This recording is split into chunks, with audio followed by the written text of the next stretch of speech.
মৰমৰ ছাত্ৰ-ছাত্ৰীসকল, আজি মামনি মেমে তোমালোকৰ মাজলৈ নতুন পাঠ এটি লৈ আহিছে। ডক্টৰ মৃণাল কলিতাৰ যুঁজ এই গল্পটি আগবঢ়াম। গল্পটো হৈছে এজন নিচাসক্ত কিশোৰৰ মনোযোগত এখনৰ চিত্ৰ দাঙি ধৰিছে। ইয়াত সিদ্ধাৰ্থ নামৰ সংবেদনশীল এজন কিশোৰ, তেওঁ পাৰিবাৰিক কাৰণত নিসংগতা আৰু হতাশাত ভুগি ড্ৰাগছৰ সেৱন কৰিবলৈ লৈছিল। কি কাৰণে তেওঁ নিচাযুক্ত দ্ৰব্যৰ প্ৰতি তেওঁ আকৃষ্ট হ'ল, সেই বিষয়ে আমি জানিবলৈ পাম।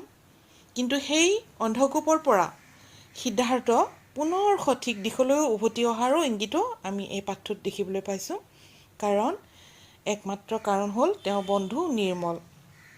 বন্ধু নিৰ্মলৰ মৰম আৰু দায়িত্ববোধে সিদ্ধাৰ্থক পুনৰ পোহৰৰ বাট দেখুৱাব পাৰিছে। এই নিচাশক্তি এখন যুঁজৰ পৰা কেনেকৈ ভাল দিশলৈ আমি লৈ যাব পাৰিম, তাৰ সাৰমৰ্ম আমি ইয়াত দেখিবলৈ পাম। এই নিচাশক্ত এক যুঁজৰ দৰেই, হয়নে? কেনেকৈ নিজৰ বিৰুদ্ধে যুঁজি মানুহে ইয়াৰ পৰা মুক্ত পাব পাৰে। আনহাতে গল্পটোত নিৰ্মলে নিজেই যুঁজিছে নিজৰ দেহত চলি থকা জটিল ৰোগৰ বিৰুদ্ধে। হৰা জিকা সেয়া পিছৰ কথা, কিন্তু যুঁজ কৰি যাবই লাগিব, হয়নে নহয়? এই সহজ সৰল কথন ভংগীৰে গল্পকাৰে তোমালোকলৈ এটা বাৰ্তা দিছে। লগতে সমাজলৈ এই বাৰ্তা দিছে যে কেনেদৰে নিচাসক্তজনৰ প্ৰতি থাকিবলগীয়া এই গুৰুত্বৰ প্ৰসংগও ইয়াত উত্থাপিত হৈছে। অতি সুন্দৰ এই গল্প যে তাৰোপৰি আন এখন সুন্দৰ উপন্যাস তেওঁৰ আছে, সেইখনো হ'ল বকুল ফুলৰ দৰে। এইখনো আচলতে সকলোৱে পঢ়িব লাগে, বৰ খুব সুন্দৰ উপন্যাস। তেওঁৰ উপন্যাস বকুল ফুলৰ দৰে সকলোৱে আচলতে পঢ়া উচিত। এতিয়া আমি পাঠৰ মাজলৈকে যাম। ডক্টৰ মৃণাল কলিতাৰ জন্ম কামৰূপ জিলাৰ বামুণীত। কামৰূপৰ দুটা ভাগত বিভক্ত কৰিছে, মেট্ৰ' আৰু গ্ৰাম্য। গতিকে সেই গ্ৰাম্য জিলাত বামুণীত তেওঁৰ জন্ম। ডক্টৰ কলিতা অসমীয়া সাহিত্যত এক সুকীয়া স্থান অধিকাৰ কৰিছে। তেওঁৰ বকুল ফুলৰ দৰে এই উপন্যাসখনৰ জৰিয়তে তেওঁ অসমীয়া সাহিত্যলৈ মূল্যৱান বৰঙণি যোগাইছে। তেওঁ বৰ্তমান পাণ্ডু মহাবিদ্যালয়ৰ গণিত বিভাগৰ অধ্যাপক হিচাপে কৰ্মৰত। তেওঁৰ প্ৰকাশিত গ্ৰন্থসমূহ হৈছে অনুশীলন, অযান্ত্ৰিক অনুশীলন, মৃত্যুৰ সিপাৰে, এয়াও তেখেতৰ একোটা গল্প। লগতে গডফাদাৰৰ হাত আৰু ছয়তানৰ মগজু, এয়া বিভিন্ন ধৰ্মী ৰচনা সংকলন।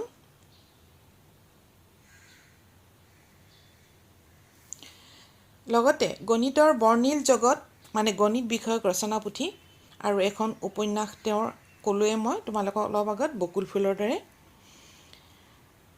গতিকে তেওঁৰ বিষয়ে আমি গমেই পাইছোঁ। গতিকে এই গল্পটোৰ মাজলৈ আমি আকৌ ঘূৰি আহিছোঁ, যুঁজ। গতিকে এই কথাখিনি মাজলৈ আমি আকৌ সোমাই যাম যে সকলো মানুহৰেই জীৱনটো একোখন যুঁজ, হয়নে? গতিকে মানুহে জীৱন সংগ্ৰাম কৰি যাবই লাগিব। আচলতে এই যুঁজ গল্পটোত এগৰাকী কিশোৰৰ মনস্তাত্ত্বিক দিশ বিশ্লেষণ কৰা হৈছে। মানুহ আচলতে মৰম ভালপোৱাৰে জীয়াই থাকে, হয়নে নহয়? মানুহ মৰম ভালপোৱাৰে জীয়াই থাকে। যেতিয়া আপোনজনৰ মৰমৰ পৰা বঞ্চিত হ'ব লগা হয়, তাৰ পৰিণতিও বেয়া হ'ব পাৰে। যেনেদৰে সিদ্ধাৰ্থ জীৱনলৈ এনেকুৱা জীৱনৰ পৰিৱৰ্তন হ'ল। সিদ্ধাৰ্থ নামৰ ল'ৰাটোৱে কিয় নিচাৰ প্ৰতি আসক্তি বাঢ়িল, অন্ধকাৰময় জীৱন এটাৰ ফালে কিয় গতি কৰিলে, আমি সেয়া বুজিবলৈ চেষ্টা কৰিম। কিন্তু বন্ধু নিৰ্মলৰ কৰুণতম কথাবোৰ জানিব পাৰি নিৰ্মলৰ বুজনিত আকৌ পোহৰৰ বাট দেখা পালে সিদ্ধাৰ্থই। গতিকে এই যুঁজ গল্পটিৰ সিদ্ধাৰ্থই ড্ৰাগছৰ প্ৰতি আসক্ত হোৱাৰ কাৰণেই হৈছে মূল কাৰণ হৈছে পাৰিবাৰিক দিশ। কাৰণ তাৰ মাক দেউতাকৰ মাজত হোৱা দুৰ্বাৰ কাজিয়া, এই তেওঁলোকৰ মাজত কণ্ডলৰ মাজতে ব্যস্ত থাকে তেওঁলোক। সিদ্ধাৰ্থলৈ একো মনোযোগ দিবলৈ সময় নাই তেওঁলোকৰ। উজাগৰি ৰাতিবোৰ সি চকুলোৰে বোৱাই, চকুলোৰে পাৰ কৰে। মাক দেউতাকৰ লাহে লাহে বিচ্ছেদ হ'ল। সি কাৰ পক্ষ ল'ব? সি নিৰুপায়। শ্বাসৰুদ্ধৰ সময়খিনিত সি নিৰ্বাক হৈ চাই ৰয় মাক দেউতাকৰ সেই কঠিন মুখ দুখন। তাৰ নিৰ্বাক উচুপনি শুনিবলৈ এতিয়া কোনো নাই। এদিন দেউতাকে সিহঁতক এৰি ক'ৰবালৈ গুচি গ'ল। বহু ৰাতি সি চকুলো টুকে, চকু পানীৰে চকুতে শুকায়। সেইবোৰ মুচি দিব পৰাকৈ মাকৰ হাতখনৰ কোমলতাখিনিও যেন সি ক'ৰবাত হেৰাই পেলাইছে। আনকি বাপেকৰো। অৱশ্যে সপ্তাহ বা পষেকৰ মূৰত দেউতাকে স্কুলৰ ছুটিৰ পিছত তাক লগ ধৰেহি। বিধে বিধে চকলেটো লৈ আহে, তাক দি থৈ গুচি যায়গৈ। কিন্তু সেই চকলেট মুখলৈ যাবৰি দুচকুৰে খৰকৈ সৰিবলৈ ধৰে। আৰু সি সেই চকলেটৰ কাগজবোৰেৰে ভৰাই পেলাইছিল তাৰ পেঞ্চিলৰ বক্সটো। তাতকৈ অসহনীয় শূন্যতাৰে ভৰি পৰিছিল তাৰ বুকুখন। হাঁহি হেৰাইছে সি। শুব নোৱাৰে, খাব নোৱাৰে, খেলিব নোৱাৰে। সি অতি দুখেৰে দেউতাকক এদিন কৈছিল, মোক লগ ধৰিবলৈ নাহিবা। দেউতাকৰ মুখলৈ নোচোৱাকেই কৈছিল, কাৰণ সি দেউতাকলৈ ভয় হৈছিল। দেউতাকক কোনোদিনে সোধাও নাছিল সি কিয় এৰি থৈ গৈছিল তাক। লাহে লাহে সিদ্ধাৰ্থ নিয়ন্ত্ৰণহীন হ'বলৈ ধৰিলে। বঠা নাইকিয়া নাৱৰ দৰে সি উটি বাঢ়ি যাবলৈ ধৰিলে। সি হৈ পৰিল গহীন, খিংখিঙীয়া। বন্ধুসকলৰ পৰা আঁতৰি সি শ্ৰেণীৰ পিছফালে বহিবলৈ লয়। স্কুলৰ শিক্ষক মহেন্দ্ৰ মাষ্টৰেও কৰ্কশ হৈ পৰিল তাৰ ওপৰত। কাৰণ শিক্ষকে কৰিবলৈ দিয়া কাম সি নকৰে। লাহে লাহে সি নিচাযুক্ত বস্তু সেৱন কৰিবলৈ মন মেলিলে আৰু চোৰবৃত্তিত হাতত ল'লে।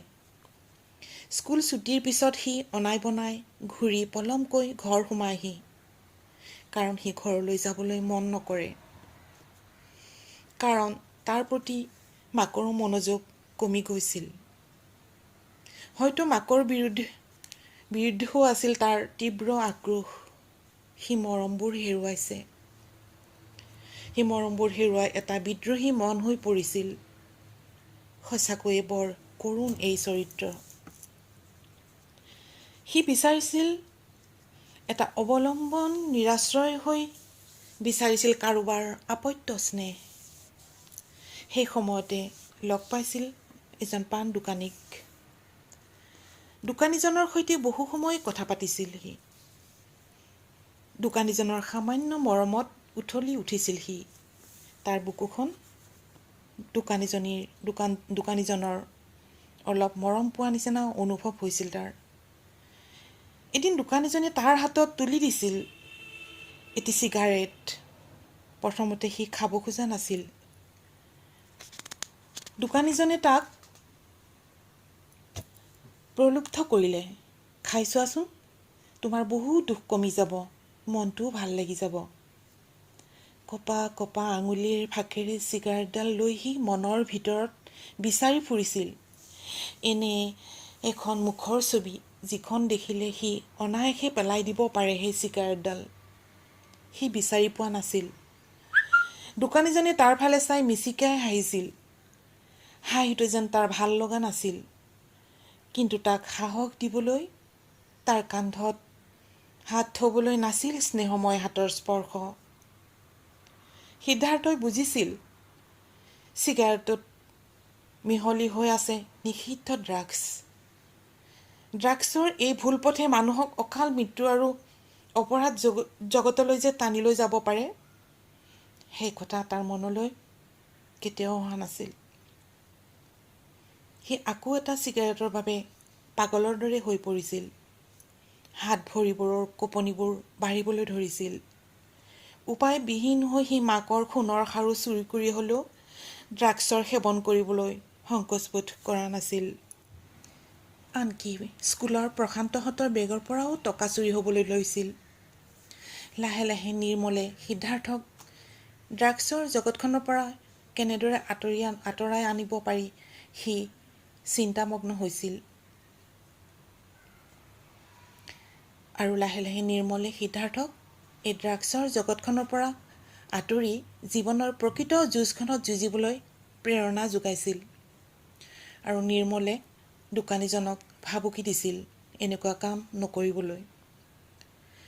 আৰু সিদ্ধাৰ্থক মৰমেৰে বুজাইছিল নিৰ্মলে নিজেও শৰীৰত হোৱা এটি জটিল বেমাৰৰ লগত সি যুঁজি আছে। গতিকে নিজৰ ভুল আৰু বেয়া দিশবোৰৰ লগত যুঁজিব পাৰিব লাগিব। সিদ্ধাৰ্থক বুজাই গৈছিল যে নদ নদী, ফুল ফল, গান, আকাশ, জোন-তৰা আদি প্ৰকৃতিৰ উপাদানবোৰৰ মাজেৰেও মানুহ সুখ উপভোগ কৰিব পাৰে। সিদ্ধাৰ্থইও হতাশ নহৈ নিৰ্মলৰ কথা ভাবি ভাবি লাগি চাইছিল। নিজৰ সিদ্ধান্ত আৰু ভুল কথাবোৰৰ লগত সি যুঁজিবই। আচলতে প্ৰকৃত বন্ধু ইয়াকেই কয়, এজন সৎ বন্ধুৰ দ্বাৰাই জীৱনটো ঘূৰাই পাব পাৰে। এইটো এটা সঁচাকৈ সাৰ্থক গল্প বুলিয়েই ক'ব লাগিব। আচলতে আমি এই ভুলবোৰৰ পৰা বিৰুদ্ধে যুঁজ দি যাব লাগিব। এই গল্পটোৰ জৰিয়তে ক'ত ভুল হৈ গ'ল, কিহৰ বাবে এনে হ'বলৈ পালে, গোটেইবোৰ সামৰি আমি তাক উপলব্ধি কৰিবলৈ চেষ্টা কৰিব লাগিব। গতিকে এই ড্ৰাগছ বস্তুটো যে এক ভয়ানক বস্তু, এই ড্ৰাগছৰ পৰা আমি আঁতৰি আহিব লাগিব, এইবোৰ আমি চিন্তা কৰিব লাগিব। খুব সুন্দৰ গল্প তোমালোকলৈ আগবঢ়াইছে। সমাজো সচেতন হ'ব লাগে। ল'ৰা ছোৱালীৰ ক্ষেত্ৰত মাক বাপেকৰ ভূমিকা অধিকেই গুৰুত্বপূৰ্ণ। মানুহে আচলতে ক'বলৈ গ'লে বিপথে পৰিচালিত হোৱা ল'ৰা ছোৱালীক ঠিক লঘংকয়ে হওক বা প্ৰতিবেশীয়ে হওক শুদ্ধ পথলৈ আনিব পৰা ক্ষমতা থাকিবই লাগিব। লগতে ইয়াকে ক'ব বিচাৰোঁ, শিক্ষক শিক্ষয়িত্ৰীসকলৰো অশেষ দায়িত্ব থাকিব লাগিব। তেওঁলোকে ল'ৰা ছোৱালীৰ ছাত্ৰ ছাত্ৰীসকলৰ তেওঁলোকৰ মাজত মনোনিৱেশ কৰি সোমাই গৈ তেওঁলোকক ধাৰণা কৰিব লাগিব। ছাত্ৰ ছাত্ৰীৰ ওপৰত কৰ্তব্য শিক্ষক শিক্ষয়িত্ৰীসকলৰো আছে। এওঁ এক সমাজৰেই কৰ্তব্য বুলি মই ভাবোঁ। খুব সাৱধানতাৰে এই ল'ৰা ছোৱালীবিলাকক আগবঢ়াই নিয়াটোৱেই আজিৰ যুগত, আজিৰ সমাজত আমাৰ দায়িত্ব, গধুৰ দায়িত্ব। আজি পাঠটো ইমানতে সামৰিছোঁ। তোমালোকে ভালদৰে আয়ত্ব কৰিবলৈ চেষ্টা কৰা। দ্বিতীয় খণ্ডটিত আমি ইয়াৰ প্ৰশ্নবোৰৰ মাজলৈকে আহিম। আজিলৈ এৰিছোঁ।